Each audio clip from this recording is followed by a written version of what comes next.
ఢిల్లీకి ఐరన్ డోమ్కి అత్యంత కీలకమైనటువంటిది ఏంటి అంటే విదేశీ సిస్టమ్స్ వద్దని మన స్వదేశీ సిస్టమ్స్ ఎంచుకోవడానికి కారణం ఏంటి? విదేశీ సిస్టమ్స్ అంటే ఢిల్లీ మీద భారతదేశపు రాజధాని మీద విదేశీ వాళ్ళ ఆధిపత్యం లేదా విదేశీ వాళ్ళ టచ్ వస్తుంది. ఇక కావాలనుకుంటే వాళ్ళు ఏమైనా చేయొచ్చు గేమ్స్ అందులోని. అందుకనినే నాసామ్స్ డీల్ని వెంటనే రద్దు చేసుకొచ్చారు. అమెరికాకి సంబంధించిన నాసామ్స్ 2 కొనుగోలు మీద చర్చలు జరిపి $1.9 బిలియన్ రెడీ అయిందని కూడా ఆపేసేశారు.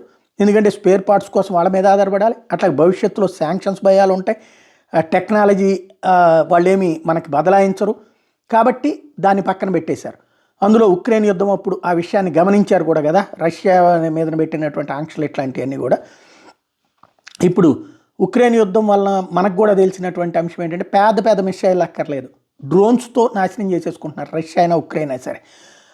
8 నుంచి 10 కోట్ల మిసైల్తో 40,000 డ్రోన్లని కొట్టాలంటే ఇక ₹1,000 కోట్ల ఖర్చు పెట్టాలి. దానికంటే కూడా ఇప్పుడు DRDO technology Akash program success కావడం, మొన్న పాకిస్తాన్ చేసినటువంటి దాడుల్ని అదే కంట్రోల్ చేసింది కాబట్టి ఇప్పుడు ఆ మోడల్ని టచ్ చేసుకొస్తున్నారు. ఇప్పుడు ఇజ్రాయెలోడు కనుక అక్కడ ఎట్లయితే పెట్టుకొచ్చాడో అట్లాంటి లేజర్ అస్త్రాలు ఒక షార్ట్ ఖర్చు చాలా తక్కువ ఉంటుంది దానికి, అంటే డాలర్లలో చూసుకున్నా కూడా చాలా తక్కువ ఉంటుంది. స్పీడ్ ఆఫ్ లైట్ ఉంటుంది. డ్రోన్తో వచ్చేటప్పటికి ఈ కాస్ట్ ఎక్కువ అయ్యేటటువంటిది కూడా కాదు. ఓవరాల్గా ప్రాజెక్ట్ కుషా పేరుతో ఈ యాక్టివిటీ జరుగుతూ ఉంది.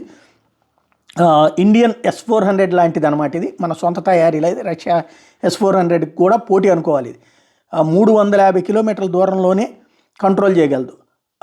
అవాక్స్ కావచ్చు, ఏరియల్ రీఫ్యూలర్స్ కావచ్చు, హై స్పీడ్ థ్రెడ్స్ని కావచ్చు, లాంచ్ చేయకముందే ఇది విపరీతమైనటువంటి ఫోకస్ క్రియేట్ చేసి అవతల వాళ్ళ కళ్ళకి గుడ్డోళం చేసేస్తుంది అనమాట. ఇంటిగ్రేటెడ్ బ్యాటిల్ నెట్వర్క్ కింద దీన్ని పిలుస్తున్నారు. లాంగ్ రేంజ్ రాడార్ మిస్ అయితే Akash NG active seeker pickup అవుతుంది. అది ఫెయిల్ అయితే CIWS లేజర్స్ ఉంటాయి.